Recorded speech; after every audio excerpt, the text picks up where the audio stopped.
Hi, everybody. Welcome to the Ask Julie Ryan Show. I'm Julie, your host, and I'm so delighted you could join us on this New Year's Eve.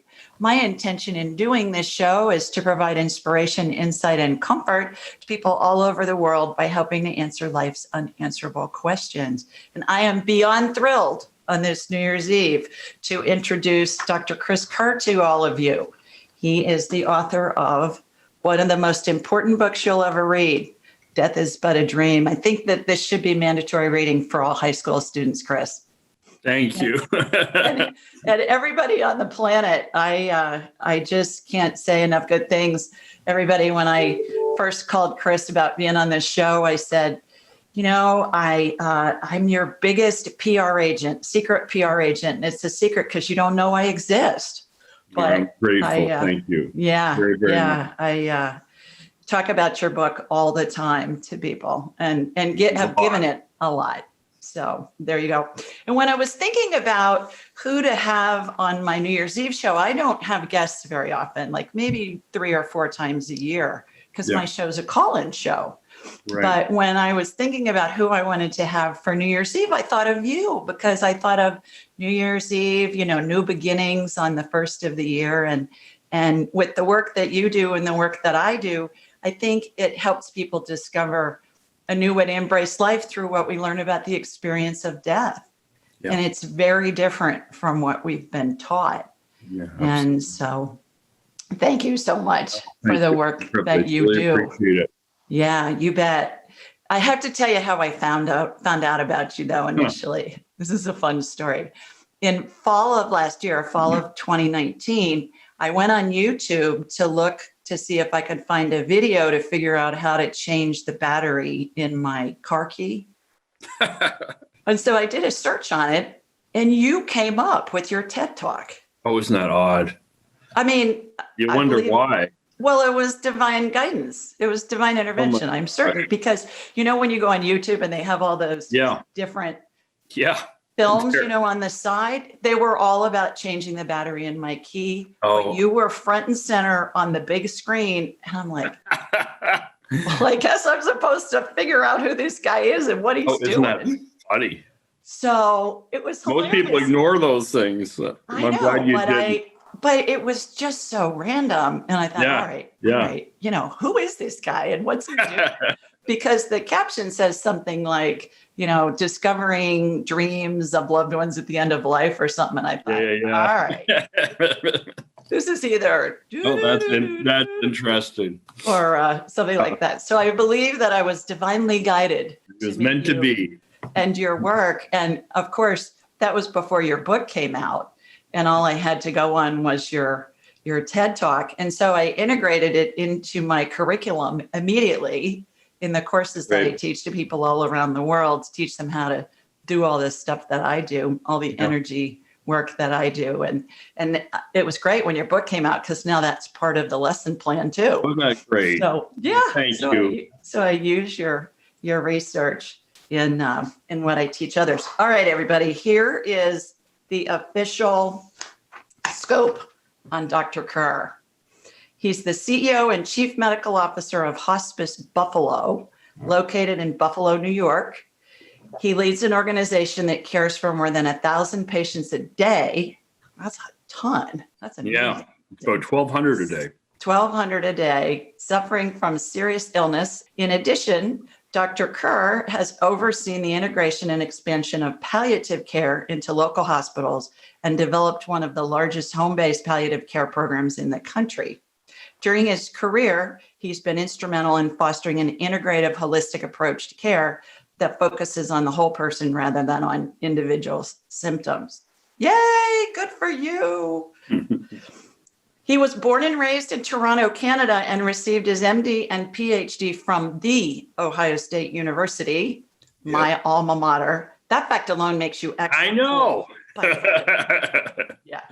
His background in research evolved from a scientist's perspective to the human experience of illness witnessed from the bedside, specifically patients' dreams and visions at the end of life. Dr. Kerr's TED Talk about end-of-life dreams has had over 3 million views.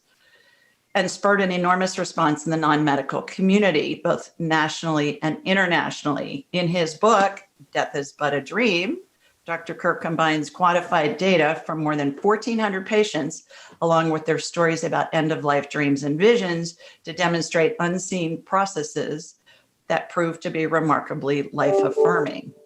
I believe Death is But a Dream and My Angelic Attendants should be required reading for everybody who's either lost a loved one or who's going to lose a loved one. So that's pretty much everybody on the planet. Your book is the yang to my book's yin. Good. Yin and yang. I mean, when I give my book to somebody, I give your book to that same person. I'm like, here's the spiritual side. Here's the research medical side that validates. We're talking about the same thing here. Oh, I'm sure. I was so thrilled when you released the book because I thought, science is catching up with woo-woo. It was terrific. So thank you for the work that you do. And, my goodness, I'm just so delighted that you made the time for us with your busy schedule. So were you surprised with the interest level from your TED Talk? Yeah, it's actually a funny story. So I published this work in medical journals. I did it actually out of frustration. I was just trying to teach students and residents. And, we live in an evidence-based time.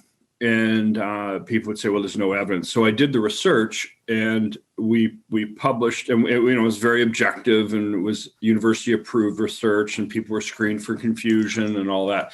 Did the research and published it, and really had no interest. And then somebody said, you should do a TED Talk. And I didn't know what TED Talks were at the time. And they just held up a phone. I just spoke for 2 minutes, completely forgot about it. And then I was picked for the TED Talk. I did the TED Talk. And I was stunned. It's got over 3 million views. And what's more interesting, it has over 5,000 comments, which means there's a story in the disconnect between the lack of response on the medical side, on the clinical side, and the enormous international response on the non-clinical side. So in other words, this matters to the people who are recipients of our care, the patients and the families. And what's clear in the comments is they're looking for a context or for a validation of what they've witnessed or experienced. And it's not coming from the clinical side. And that's what I think is the story behind the story, because it's just bizarre experience if you're me to hope to get the attention of fellow physicians and whatnot, and you get a zero, and then the next thing you know, they're calling you from Korea, Germany, China, because they want to talk about this. Because it's always been valued in other cultures and throughout history. It's something in the medicalization of illness and end of life that we've discounted or disregarded. And that's actually what propelled the book. Was I never sought out to do a book at all, but the responses from people were really quite overwhelming. And that's the best thing about the TED Talk, not the talk, but people's comments are just incredible. Yeah. Well, I find too, in what I do, that there is a lot of information on afterlife. There's a lot of information on how to grieve when somebody dies. There's a lot of information on near-death experiences, but there isn't information on what's actually happening when somebody's dying. Oh, you nailed it. That's the thing that we're most afraid of. And like you, these experiences and these stories that families have, that when they read my book and it validates what they've experienced, and it's international, to your point, I find the same thing, that it gives them such a sense of comfort. Like, okay, grandma maybe really wasn't hallucinating, and maybe there really is something here. And it makes, what I find is it makes a horrific experience more palatable, because they know, at least in my experience, from what I see in my mind's eye, our loved ones are surrounded by angels and deceased loved ones and the spirits of deceased pets, and that gives so much comfort to their family members. You're right. It's basically humanizing dying, which has always been a human experience. It's not a medical quandary. Right. You're also correct. I think it's a really good point, and I like the way you said it, which is that there's actually these buckets And there's the afterlife piece, which is one thing. And we've always argued that the dying process is a mystery and a miracle kind of onto itself without having to interpret. And then there's the near-death experiences, which are completely different. There's just plain dying, which people aren't going back and forth from. So yeah, you're right. You're right. Yeah. And it was important, unfortunately, that it came from a physician. Because it's and that's arguably unfortunate, but it wasn't done from a therapeutic standpoint as a psychotherapy piece or a religious piece. It was just done in the care of the patient. Exactly. So were you raised in a religious home where you were taught about spirits in the afterlife? No, not at all. It's funny because both my family, there was strong religious folks, and one of them actually led the Episcopal Church of the United States, but my immediate family wasn't at all. No. Okay. So I know you're a fifth generation physician. Yeah. So is it a nature thing or a nurture thing or both with you? What do you think? Oh, that's a great question. I think, and interestingly, that includes women. So my forefathers were all physicians, but I have an aunt actually too, who started the Women's College Hospital of Toronto. So I loaded with doctors. I think it's an example. I think that it's, if it's done right, you learn to see someone's life work as an example. And it was always shown to me to be this privileged. And, so yeah, it became an aspiration. It would have been odd in my household. No one would have judged me. But if I had said, I want to become a banker, it just wouldn't have worked. But ironically, my mother didn't want me to go to medical school. Why not? And, she actually cried when she found out I was accepted. Oh.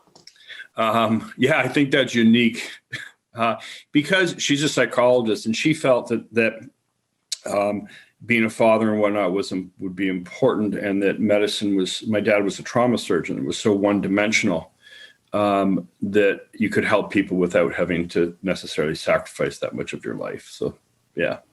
Well, I'm a serial entrepreneur, and I've founded 9 companies in 5 industries.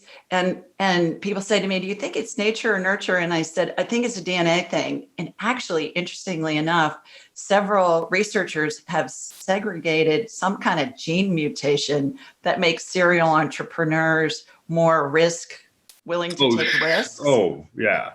And that would make sense, right? So I never thought of myself as a mutant before, but gene mutation, were your parents entrepreneurial? Oh, yeah. I mean, somebody who's a serial entrepreneur who people say to me, well, how do you do it in all those industries? I go, well, I just took money from one company and was interested in something else and started something else, and then took money from that company and, had several other ones going. But I wonder if there's a doctor gene mutation. I don't know. Maybe you're a doctor mutant and I'm an entrepreneur mutant. I don't know. Interesting. All right. So when describing end-of-life care, you say it's a medical assembly line of the absurd. What's that mean? It means that even in the face of obvious medical futility, we're still death-denying and death-defying. And so that our medical system doesn't really recognize dying. There's always something to intervene upon. And even the economics of healthcare don't recognize a dying patient. So you can't go into a hospital because you feel like you're sick and you need help because you're dying. You go to a hospital because you're going to get an intervention or an image or a lab or something or a biopsy. So we're designed to treat and to cure. And yet our promise as physicians, the oath is to treat where possible and comfort always. And so we've got the treat piece down, but we don't have the comfort when you can't treat piece so down. That's why the majority of the people who are dying in the last couple of months go to an ER. Not because there's a meaningful outcome, but it's because that's the only place they're seen and recognized. And yet what the majority of people need is practical help in their home. And within the developed world, we supply the least of it. Mm-hmm. So we have a medical system that's world class when you can get $1 million workup and care as long as you're considered salvageable. When you're no longer treatable, you kind of fall off the cliff. And ironically, you go home, and when you need care probably the most, you're not going to receive it necessarily, unless you're getting hospice. I had an experience with my younger sister who collapsed in a store from an AVM mm-hmm. and made it to the restroom and vomited and aspirated. And from what we could tell from the security cameras, she didn't have oxygen for about 20 minutes. So some Good Samaritan found her in the ladies' room. They called the ambulance. She was in Columbus, Ohio. I live in Birmingham, Alabama. And so they put her on a ventilator in the ambulance. You know, I got a call. I was on a plane within a couple of hours, got to Columbus. And she, after about the third day, the doctors kept telling my family that it was early and not to lose hope and, you know, all this kind of stuff. Well, in the meantime, I'm able to communicate telepathically with her from the time I got the call, you know, till today. I mean, I can communicate with her at any time. So what I did with her and what I've done with all my loved ones who have been dying and at the end of their lives is I do the night shift at the hospital to be the advocate to stay there because I can get the staff to talk to me and I can, you know, really establish a relationship and get information. Back in the day before HIPAA, I'd read the chart. You know, I'd go in and I'd look at the patient's chart. Yeah. So one night after she'd been on the ventilator for about 3 days and this had gone on with all the doctors were saying, you know, it's early, we have hope, blah, blah, blah, blah. I had the nurse bring the chief resident up. It was probably 2 a.m. And I said, you got to level with my family because you're giving them false hope. And you know as well as I do, she's not going to make it if you take her off the ventilator. Or if by some miracle she does, she's not going to want to be here. And so you got to level with my family. And he did the next day. It wasn't the attendings, you know, it wasn't the doctors who'd been doing it for years. It was a resident who had the compassion to be able to talk to my family. How unfortunate that you had to ask for truth. Well, I think I was in the medical industry for 30 years, working with surgeons and working with doctors. So I'm not intimidated by them, but I think most people are. Right. And well, that's the thing you worry about, people who aren't as capable of self-advocating. Right. But I think everybody needs to have somebody there if possible, especially when they're in the hospital to help. Yeah. And I think that's why it's so important for all of us to have a living will, which is what are our, you know, wishes if we can't make them for ourselves. Yeah. But it's hard to get truth within a medical system if the truth isn't necessary, if the news isn't necessarily good. It's unfortunate. Why is that? Do you think the doctors are just afraid of it? I think medicine. I think that what's happened is the science of medicine has really taken off in the last 100 years. So it's just this explosion of and really very phenomenal use of technology and whatnot.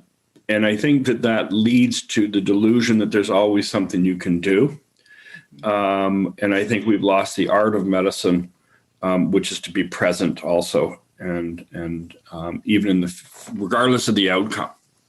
And so now we're so organ based that it's like going to a spot welder. So you go in with a multitude of problems and you're seeing somebody from renal, somebody from pulmonology, somebody from cardiology, but there's nobody. It's very hard to take care of the person totality now compared to, you know, kind of the old days where there was at least a family doctor who was by your side from birth to the end. And, you know, now there's kind of abandonment, and it's institutionalized abandonment.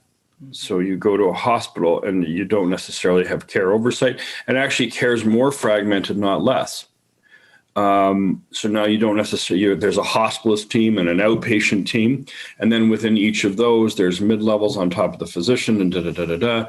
And that's why I always refer to this as kind of this assembly line. You start the assembly line, and you're different points along that path, you're going to be touched or intervened upon by different people. But nobody's overseeing necessarily the whole journey. There's actually interesting data that the more physicians involved in the care of the patient, the less the patient and the family actually know about what's happening. Wow. Because there's an assumption that, I'm here for my piece on a consulting basis, and somebody else is taking care of the other part. And so, yeah, there's a lot of cooks in the kitchen, I'm afraid. So what do you recommend to to any family that's in a situation like I was? And I It's a have great brothers, question. and she has a husband, and Yeah. I'm the one intervening in the middle of the night. Well, I think you nailed on the most important piece, which is don't assume you're going to be told. So we do palliative care in hospitals, and a lot of our role is basically just strictly communication. Can you go into what's the difference between hospice and palliative care? Yeah. And when does somebody go from being in palliative care into hospice? Yeah, so palliative care is care that's directed at quality of life. So that encompasses a lot of things. That encompasses the physical symptoms, the psychological piece of it. It's whole person care. It's considerate of the family, the practical needs. So it's really this umbrella. And it's for people who have serious illness. You don't necessarily have to be dying to get palliative care. So you could be, somebody who's had a heart attack, heart failure on a vent, debilitated, but you're going to recover. And you may need palliative symptoms to help you deal with your illness and manage at home and all those sort of things. It's heavily weighted on communication, trying to align the patient's wishes with the outcome. So what does that person understand? What do they want, etc. Hospice is a piece of palliative care, but it's only for people who have a prognosis of 6 months or less. Okay. It's a Medicare benefit. It's a program where palliative care is a philosophy of care that's much broader than just hospice. In terms of recommendations, it's to do what you did instinctively, which is that you ask for, you need to advocate. Don't assume. Ask for that family meeting. If you're not seeing the doctor because they're coming by early in the morning, you tell the nurse, I'd like a phone call, please, from the attending supervising physician. And if there's a family, I said, we need a family meeting. You should not sit in purgatory. That's not okay. If you're not getting a response, which often happens, then you ask for the patient family advocate within the hospital. Every hospital has one. And you say, look, you know what? I'm not going to be at the end of this pile. Somebody needs to get me in a room with somebody who can tell me. Unfortunately, people are left with these voids of information, and they're assuming the worst, and they're suffering, and it's just a conversation, and it's your right. Yeah. But the key is, how do you get the doctor to really go to the level nurse with you? Like, I had this resident level with me because I approached him about it, but the attendings we kept telling the family, well, it's early, there's a lot of hope, there's these things we can do and things like that. So how do you, when you have a gut feeling that this is not, you put it back on them in a way that almost gives them permission. And it turns out that the most accurate way if you want accurate prognosis from a doctor, the way you frame the question is, would you be surprised if? So I'll give you an example. They have 1 million algorithms to predict end of life, and they help, but the best one to get the information from a clinician is to ask them, would you be surprised if this patient was alive in 6 months? And they say, that gives them permission. So, well, no. So, do you think it's likely that it's kind of what you did intuitively, is that you went there first? It's unfortunate, but it's the way it kind of works. They should be leading us, not the other way around. But sometimes it helps to take off that responsibility that they feel somehow that they are the keepers of the life, which is biologically determined, not physician determined. If somebody's dying, they're dying, and whether the doctor likes it or the doctor doesn't like it. So. Yeah. So everybody watching, in the show notes, I'm going to have a link to a website you can go to you fill out the blanks, and it will be specific to your state. This is for US listeners, where you can get a living will for free. So get one for yourself, get one for everybody in your family. My son, as soon as he was 18, I had a living will done for him, because it's just so important what your wishes are in case of an emergency, in case you can't make those choices for yourself. So look in the show notes for that. All right. So tell us about your research and findings. They're just remarkable. Yeah. So as I was saying, my objective was really to teach people, and they would say there wasn't anything in the literature. And when I looked, what it was medically is people described cases or observations, but they didn't put any real rigor behind it.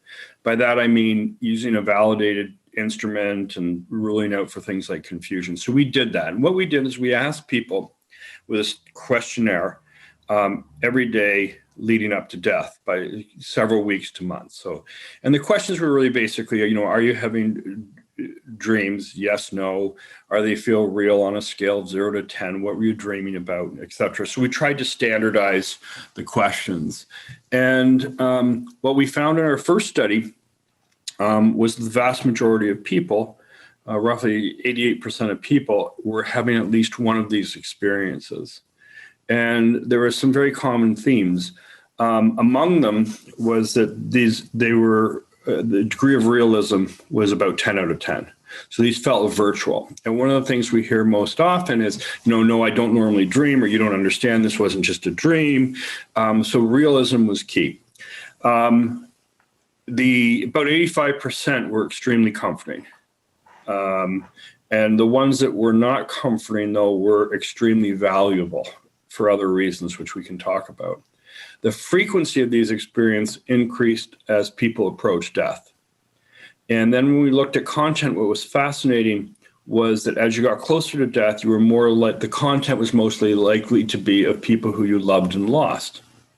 And what was interesting in that is that when we measured comfort, so what content theme provided the most comfort, seeing deceased loved ones provided the most comfort, as opposed to, let's say, travel. So there's this built-in mechanism as people approach death that they're having increasing frequency of these experiences. They're overwhelmingly comforting, and they're most frequently dreaming of people who they've loved and lost. Some other really interesting things, very little is said between the person who's in the dream and the dreamer, but everything seems to be understood or intuited.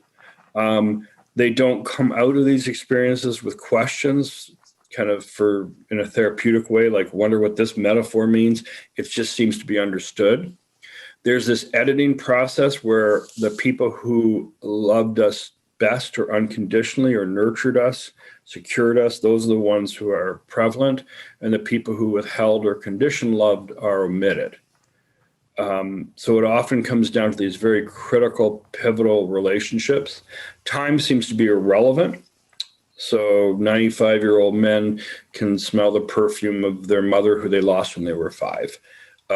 So there's this connectivity within our life going back to whomever cherished us. And that's what comes back, and that's what's soothing. And definitely the fear of death diminishes.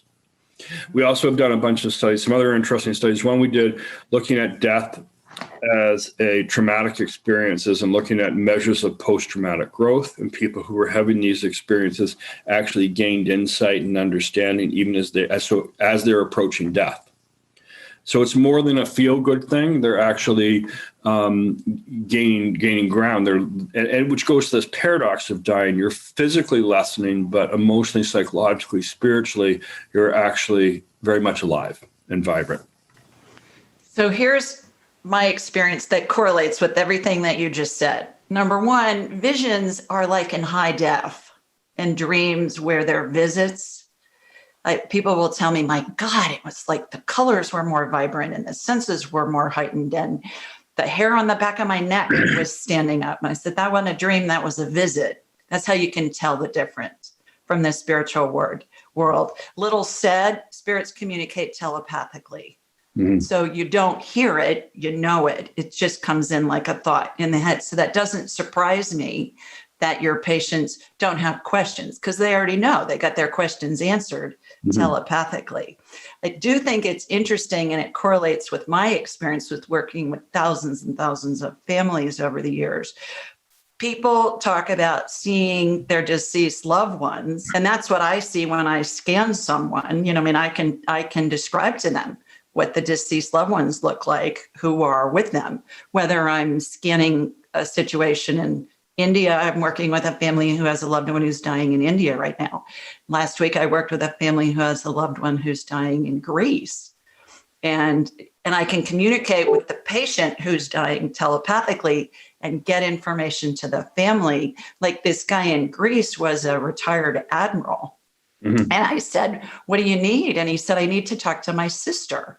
Well, the guy was at the point where he couldn't communicate. And I said to his wife, who was on the phone with me, I said, he wants to talk to his sister. Is his sister close by? And she said, no, she lives in Australia. I said, well, get her on Skype or Zoom or something. And they did. And that's what he needed to pass. The other thing about time is, it's been my experience and understanding that time does not exist in the spirit world. So 100 lifetimes of 100 years may not even be a blip on the radar screen. So that makes sense to me, what you're saying when you talked about your patient that, is smelling his mother's perfume. Didn't you have a patient that you talked about that he was smelling his mother's perfume or something like that? Yeah. In one of your stories. Yeah. He was 95 years old. Yeah. And he was in the kitchen. For 90 years. Yeah. It's interesting, the whole terminology. We use the word dream, but people go out of their way to tell us this isn't like a dream. And when we measure 50% of the time, they're actually awake. Now, what's weird about that is that you walk into a room, it's not as though they're actually pointing to somebody like you would think necessarily in a vision. And this is a less woo-woo medical interpretation, but dying is basically changes in sleep architecture. You're sleeping more and you're in and out in varying states of alertness. I should say, by the way, that every patient who participated had to sign a consent like you would for a mortgage with risk, benefits, witnesses, the whole thing. And they were screened for confusion before everything. So, and med lists were reviewed and all that, and they were videoed. Many were videoed, I should say. And but anyways, the sleep architecture changes, and what may be happening is they're lucid dreaming, and which is a real thing. So the sleep architecture is very different. It's like if you fall asleep during the day and you wake up and you're not sure what happened and whatnot. Either way, no matter what you label them, they're strikingly vivid. And you're right, they're rich in detail. Colors, everything are described. And it's really something because in some of the videos, there are people who, we all understand this idea of, dying, the fading of the dimming of the light kind of thing. And people are actually doing the opposite. They're not fighting against anything. And they actually struggle with language to describe what they're experiencing. And it's remarkable to see on video as people kind of, really work to find words. That's because they're in and out of different realities.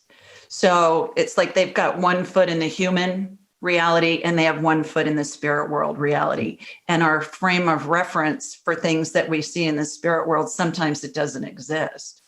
And it's interesting when I scan people medically, especially, I mean, I watch energetic surgical procedures in my head that emulate what I saw in the OR for all those decades when I was, inventing surgical devices and testing prototypes and stuff like that.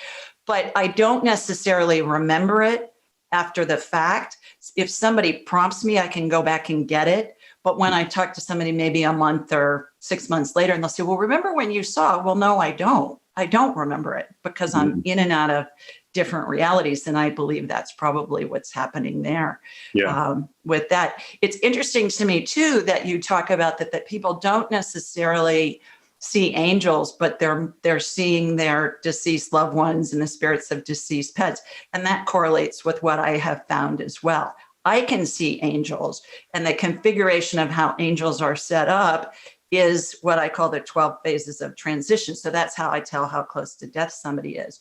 But the interesting thing about that, again, it goes to the frame of reference, because I think most of us have heard of angels, if not been brought up believing in angels, if we're raised in a certain culture or religion, which most cultures have some kind of a form of an angel, but it's not relatable to them. It's, it's an etheric thing, whereas your 95-year-old patient who's seeing his mother, it's like, whoa, that's almost a tangible thing, even though it's in a dream or a vision. It's something that they can relate to. And that's what I find is that our human minds don't have the ability to make sense of all of these things from different realities because we don't have any frame of reference. So that made a lot of sense to me when I read that. It's much more experiential.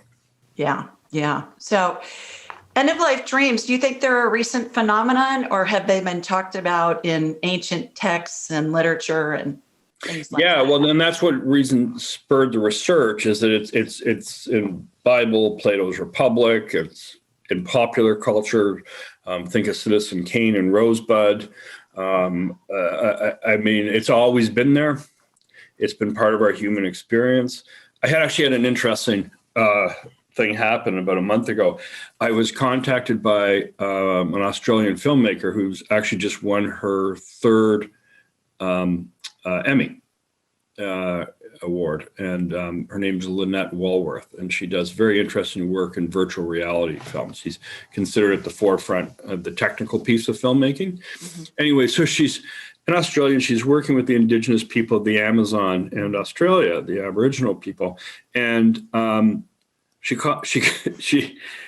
wasn't researching dying at all, but it came up when they were talking about their belief systems, which is that, and what they said, paraphrased it, was basically they were sad when somebody was dying, but they understand they're also, going to be okay. And so she contacts me. She says, I just want you to know, somebody referred me to your book. She said, what you describe in your book is exactly what they're describing from this other time, which was really fascinating. So yes, point is, it's not new. It's something that we haven't discovered. It's something that we've lost and kind of trying to reclaim. Well, and interestingly enough about the Aboriginal cultures and other indigenous people, perhaps from the Amazon and other parts of the world, they've been communicating telepathically while they're alive for millennia. And I believe we all come in with the ability. It's just a matter of developing it and enhancing it. And that's what I teach to people all over the world from all different walks of life, from physicians and other caregivers to judges and lawyers and professors and housewives and gardeners and, whatever, anybody that's interested in it. Along the line of that it's in the holy text, I was raised Roman Catholic and went to a bazillion funerals, growing up. And at the end of every Catholic funeral is this prayer called In Paradisum, that talks about the angels and your loved ones will greet you and lead you into paradise. And that's what I witness when I'm working with a family with somebody who's dying. So when I wrote Angelic Attendants, I researched, where did that start? Where did that come from? And what I found out was that it originated as a 5th century Gregorian chant. So I have to believe that since the beginning of time, people have been able to see in their mind's eye telepathically what I see. And perhaps it took till the 5th century till someone was learned enough that they could write this down in the form of a prayer. Right. And certainly some of the most well-educated people were men living in monasteries and synagogues. Yeah. So I find that fascinating. And it's always been there. Yeah.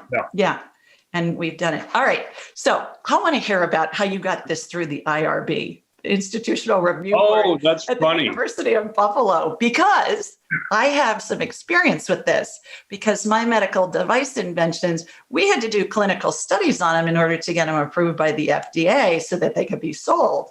So I had to get by IRBs at Indiana University and also at the University of Pittsburgh. And I'm thinking, how do you get this through the IRB, going in and saying, hey, I want to do this study on my patients seeing dead people? Actually, I would have loved to have been a it's fly funny on you the wall. focused on, nobody ever asked me that question, but it's actually a big part of the story, because what happened, you're absolutely right. And there's a story again within the story. So they actually first said no. And the reason is that we tend to sterilize dying. And ironically, dying's lonely and people want to be more connected, not put on a shelf. But we tend to treat it as this kind of sacred space and we can't interfere. So what happened was I went in and they declined it. And then I'm sitting out in the hallway and I asked if I could speak to the body, and they brought me in. And it just dawned on me, not one of them was actually in a profession where they were caring for dying people. They weren't medical people at all. And I said, you got it all wrong. I said, people most dying people are alone looking at a white ceiling and really want to be able to express and to connect.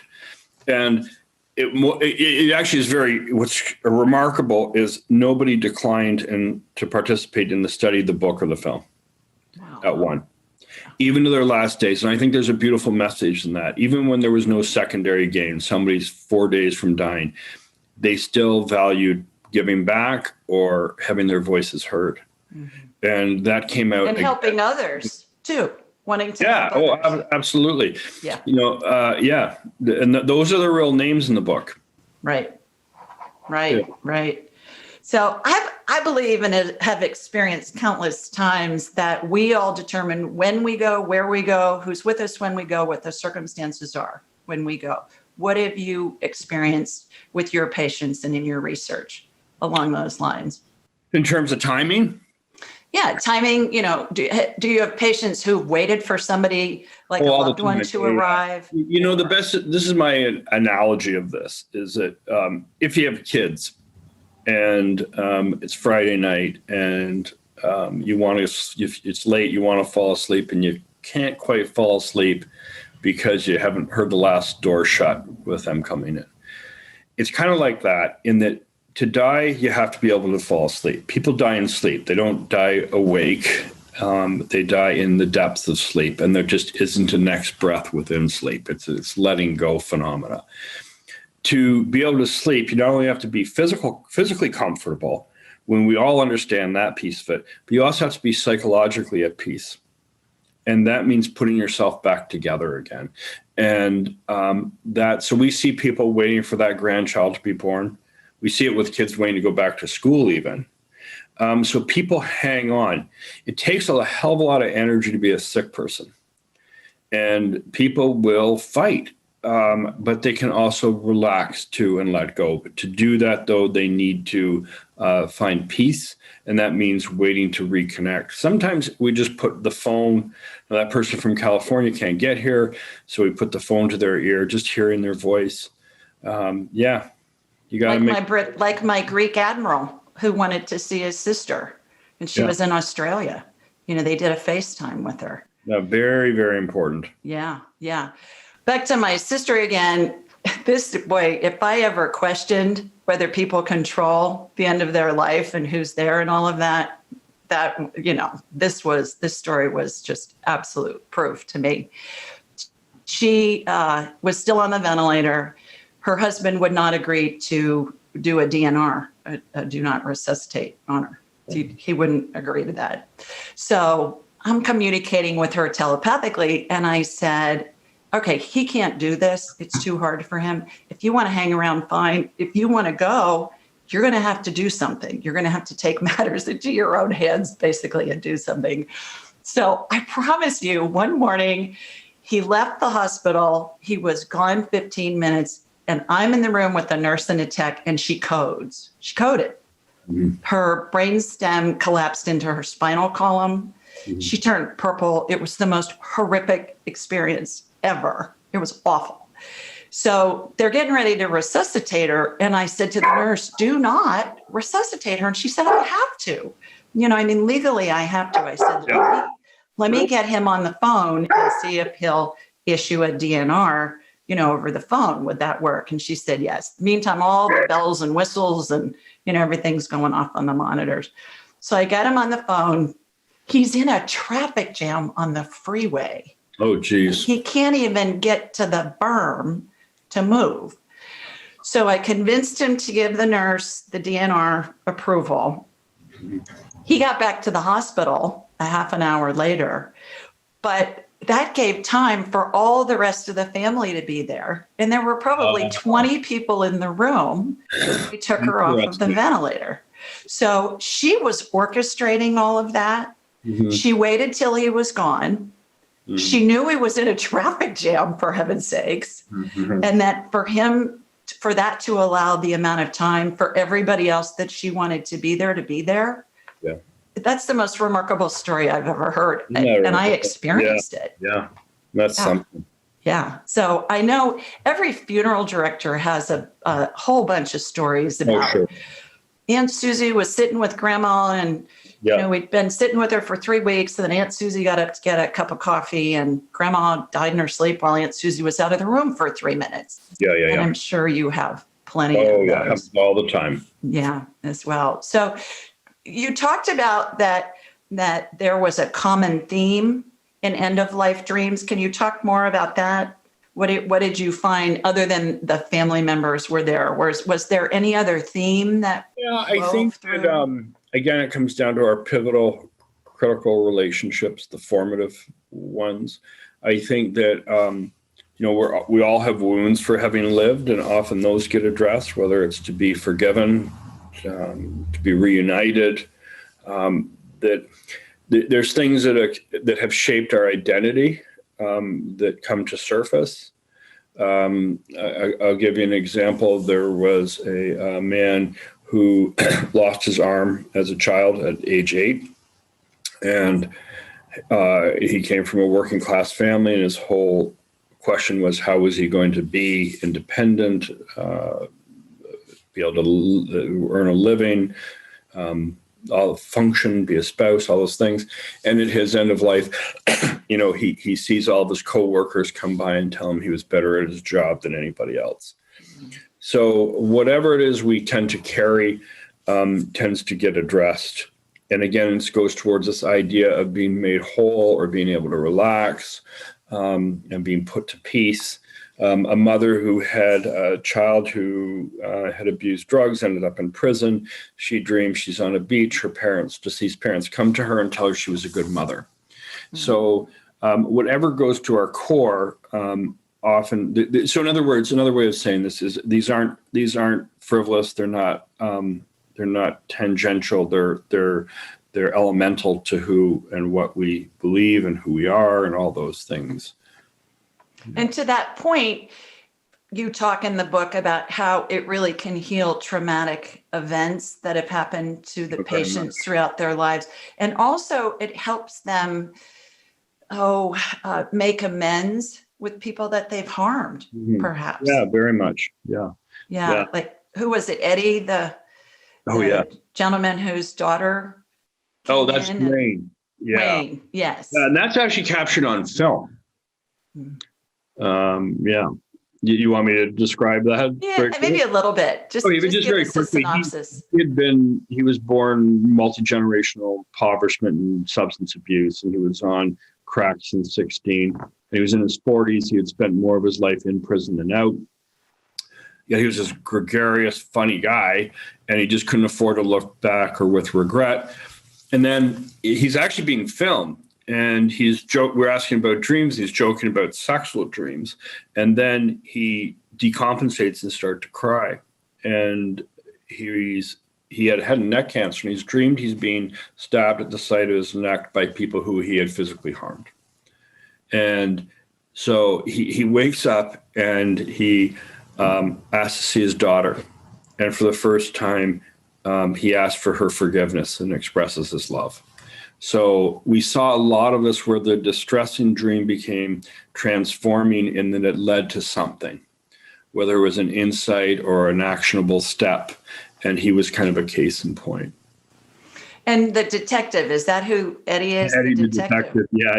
Yeah, and he was like a crooked detective, right? He was more horrible. Yeah. Yeah. And he ended up in what happened was he wasn't actually my patient at the time. The New York Times was here to do a story on this work. And one of the patients who she was supposed to see wasn't able to be seen. So she asked for somebody else. We sent her to Eddie. And Eddie felt this cathartic need to tell everybody everything he had done wrong. And it was a lot.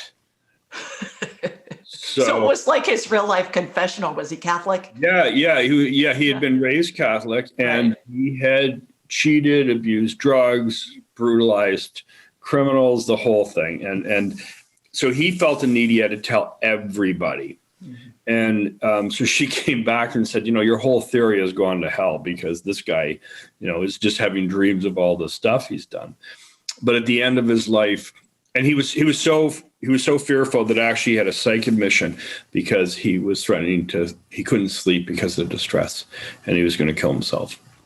Guns were taken out of the home. And then towards the end of the life, he makes complete peace and says he's sorry and acknowledges truthfully what he had done and just felt better.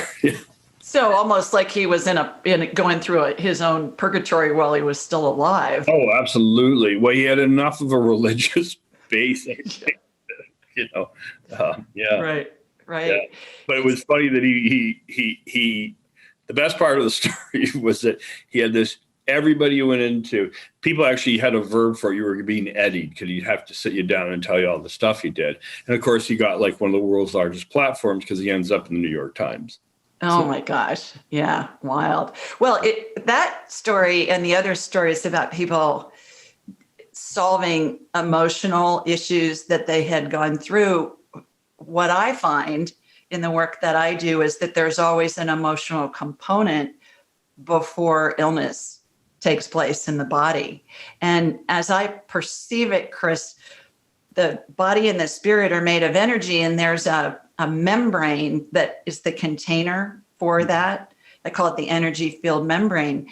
And when I'm working with somebody that has a medical condition, there's always a tear or a hole in that energy field membrane. So I envision myself going into that tear or hole and I'm shown a scene and I'm given a year and I'm given a little bit about what happened. I'll tell them where it is. If it's a past life, we'll get what the date was, where it was, what they were doing, and then correlate it with what they've experienced in this life.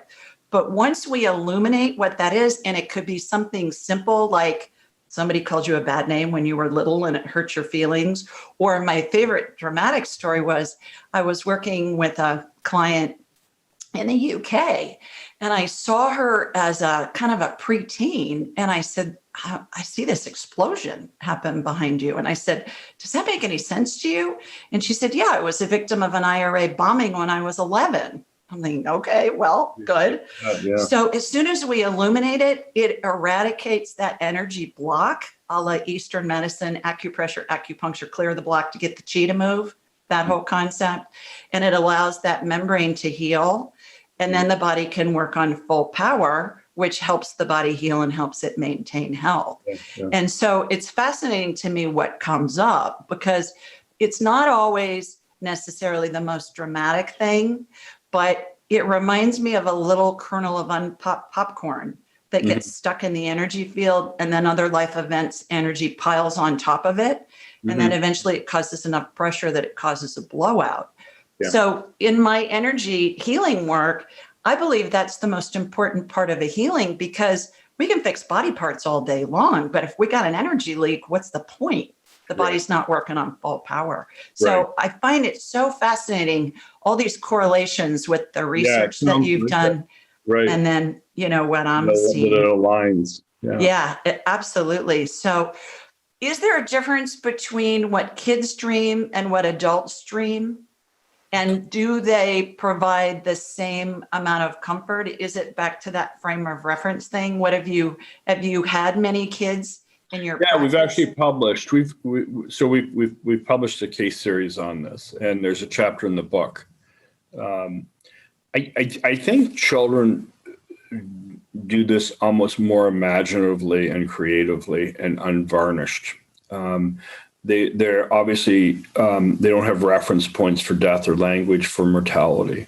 And they also don't have regrets. And that's the biggest difference, I think. But there are several children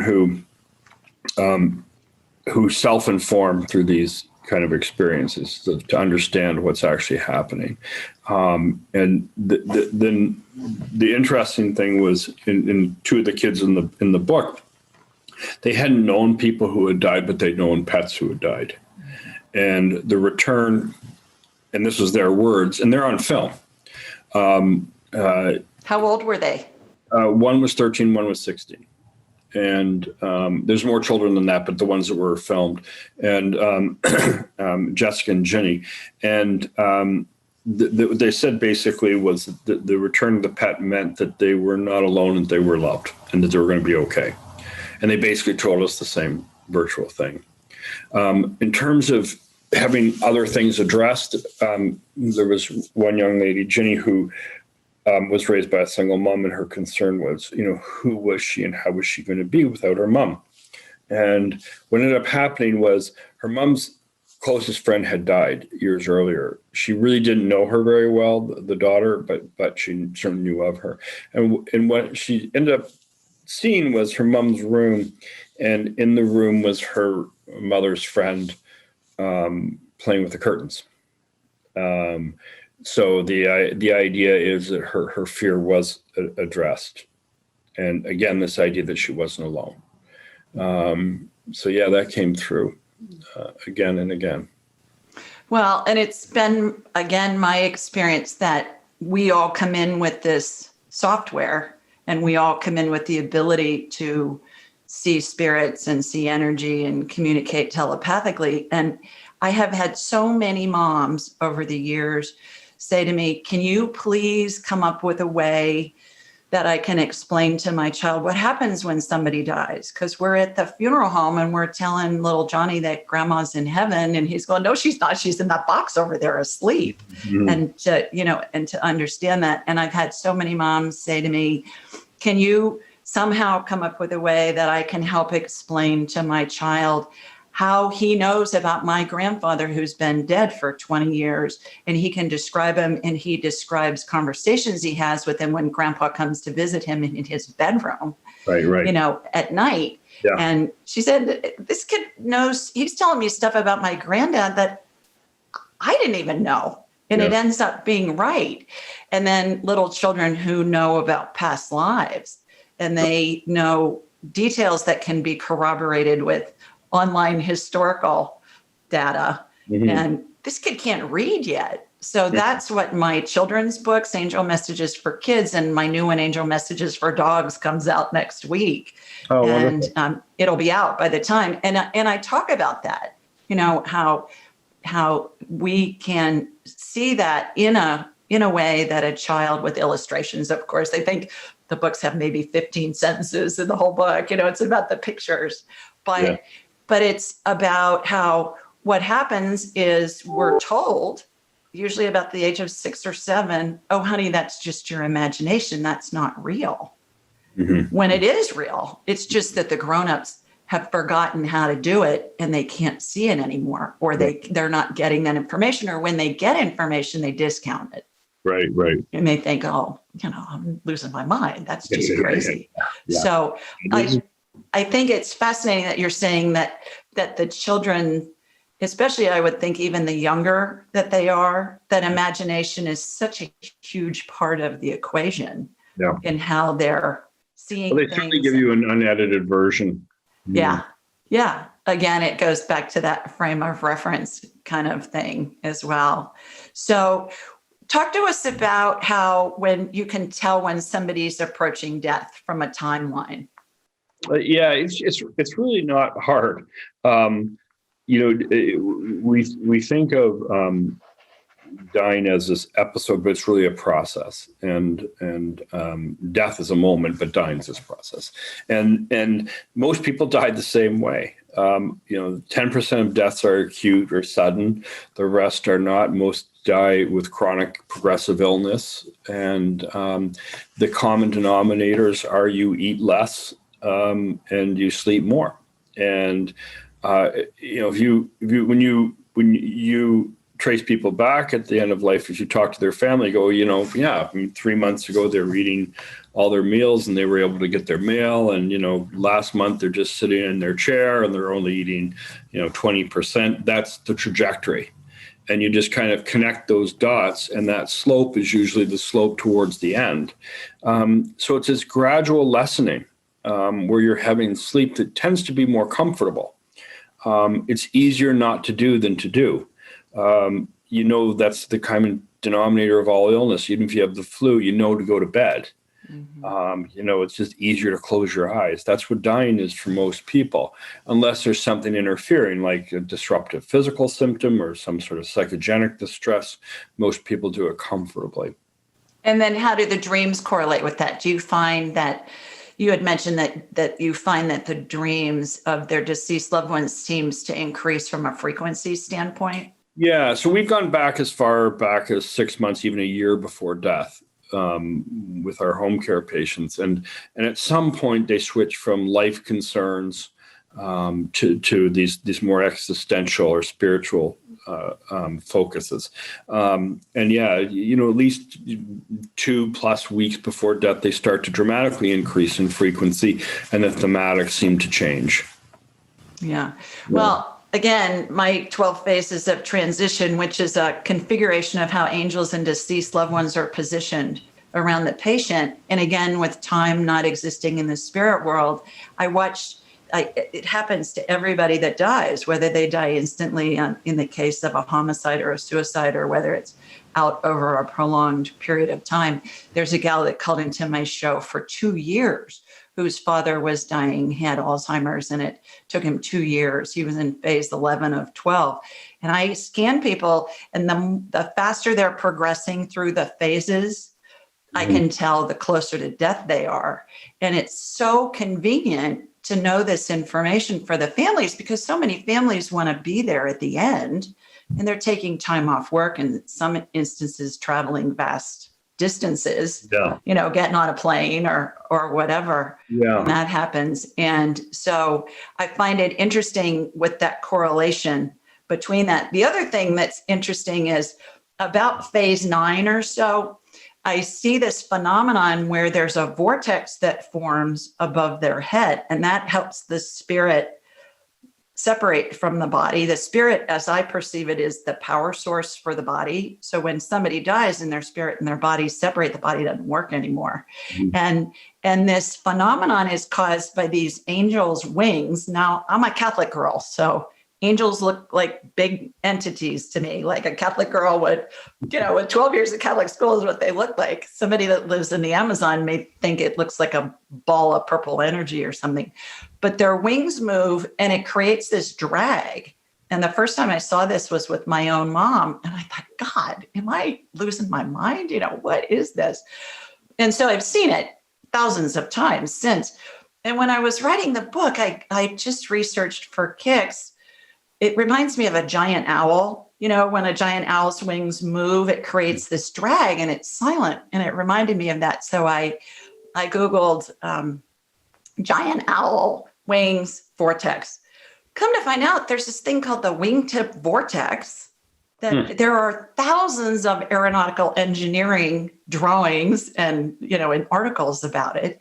Everything that flies, every bug, every bird, every plane, every kite, every whatever. Yeah, same principles. The wingtip vortex causes the lift, and that's what separates it out. So I think for those that have the ability to understand, Grandma really isn't hallucinating. Grandma is dreaming of her mother and her deceased loved ones. They know that the end is getting near. My God, that is such invaluable information. Yeah. Well, regardless of what your belief system is in terms of the source of all of this, the ideologies, no matter what, it's their experience. And it's valid and should be honored and respected for that alone. Well, how do you tell the difference between somebody hallucinating and somebody that it? Day and night. So medically, states of confusion we call delirium, and they're extraordinarily common at the end of life. The vast majority cause agitation and distress. The thoughts are fragmented. They're tangential. Their thematics are generally horrific. Someone's stabbing me. They're chasing me. There's fires. They're high. The hallmark of confusional states is they're disorganized. So they're all over the place. End of life experiences are actually highly organized. They're acutely aware of them. So delirious patients generally don't recall delirium. Oh, I remember the fire I had last night. It doesn't happen that way. And the biggest difference really is the effect upon the person. So most people who are having end-of-life experiences are comforted, they're soothed, they are acutely aware of them, they have insight, they have recall, whereas delirious patients don't. They're frantic, they're agitated, they can't sleep, those sort of things. So they're day and night difference.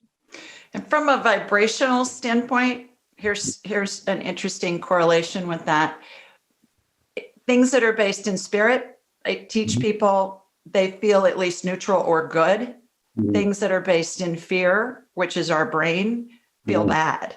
And that's how you can tell the difference. People say, well, I had this evil spirit telling me something. And I'll say, well, did it feel bad? Yeah, well, that wasn't coming from spirit, because spirit is pure love. And that's what I got out of all of the stories, even in the book, that it's all based in love. And at the end of the day, people feel loved before they go, and these dreams are what is helping them feel loved. That's a really good description. That's the end point. I agree with that. Yeah. So how does somebody, real quickly in the few minutes we have left, how does a family member decide and help their loved one decide when it's time for hospice? It's a great question. Unfortunately, the majority of people are in for weeks, and it's a 6-month benefit. Unfortunately, it has to be predicated on an honest conversation with a clinician. So if somebody is being told, we're still hopeful and really they're dying, then it's hard to make the referral into hospice. A lot of people come in, honestly, when the needs are overwhelming, that they're at home and they're alone, trying to care for their loved one, that there is help. People have to suffer way more than necessary. So I think those are the keys, is knowing when that time is coming, and really the need to be supported. And I heard from a hospice director in Ocala, Florida, several years ago, that she combats the physicians because they don't want to let the patient go. And her comment was it had to do with economics as well as other things that they wanted to. Believe me, I'm very critical of physicians.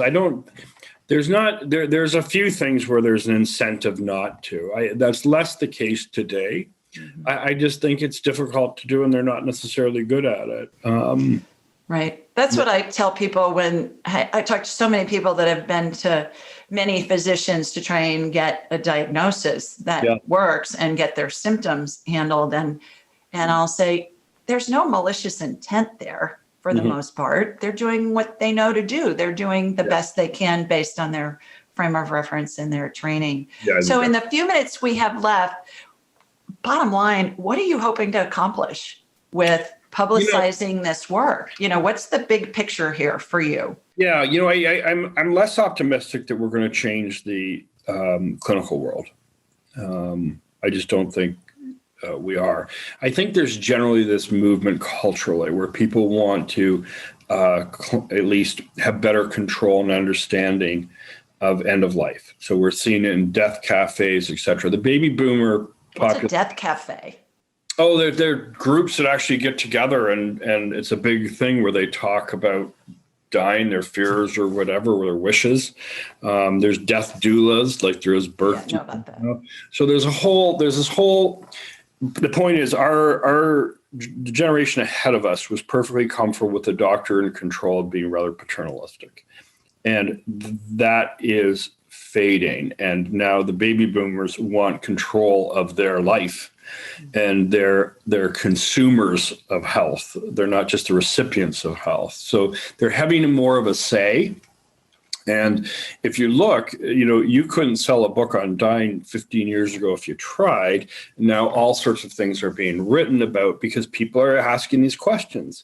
So I do think that this has I hope this has the potential to reach the recipient of care, not necessarily the providers of care.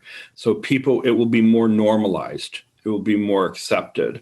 That when somebody sits with their loved one and they start to refer to their dog from childhood, they will value it as what it is. So I think that's really it, is essentially giving this permission and space to occur, validating it, explaining in a framework of caregiving that this is okay, that there's a spiritual dimensionality to dying.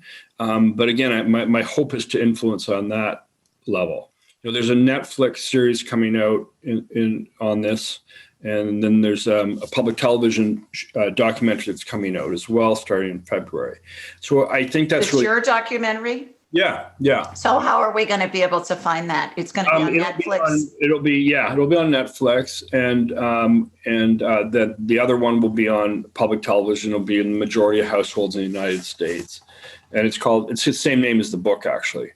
Okay. And I think that's really important because I think seeing and hearing from the patients and families is profound. You can argue the realism all you want to a messenger like me, but you actually hear from the people, it really matters.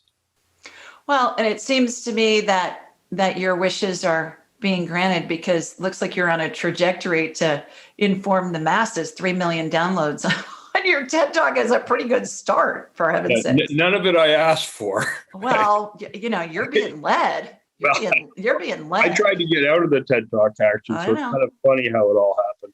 I know, but you're being led to do this. And I give you a lot of credit for having the courage to put yourself out there. I always say, for me, it took golden ovary courage. Guys have brass balls and girls have golden ovaries. I took golden ovary courage for me to release this book. Because I thought, God, people are going to think I'm just nuts. Yeah. And I've had so much feedback of how much it's helped people. Sure. And helped them. It's like a gift that they give to families who, my book is a gift that they give to families who either have somebody who's dying or they've just lost someone. And so when I get an email, I always say, okay, now go get this Death is But a Dream book and give them that book too. Thank you. and then it'll validate, everything that's there. So, so we can do that. So if you let me know when the documentary and the PBS special are out, we'll spread that on the social media channels and get everybody to share it as well with all of that. So thank you so much for thank you. Taking the time. I'm really glad you reached out. Yeah. I was led, for me to have you pop up on my YouTube video, and you didn't even teach me how to change my battery in my car key.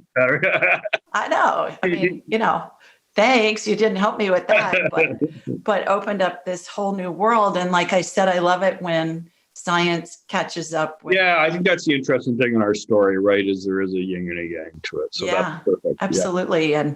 And, I knew it was going to happen eventually. And I kept thinking, okay, somebody's going to show up, and here you are, and you're better, and your research is better than I could have ever envisioned. No, thank you. How much it correlates. What's the next project? Are you going to continue the research? Yeah, we're doing that. We're also looking at caregiving.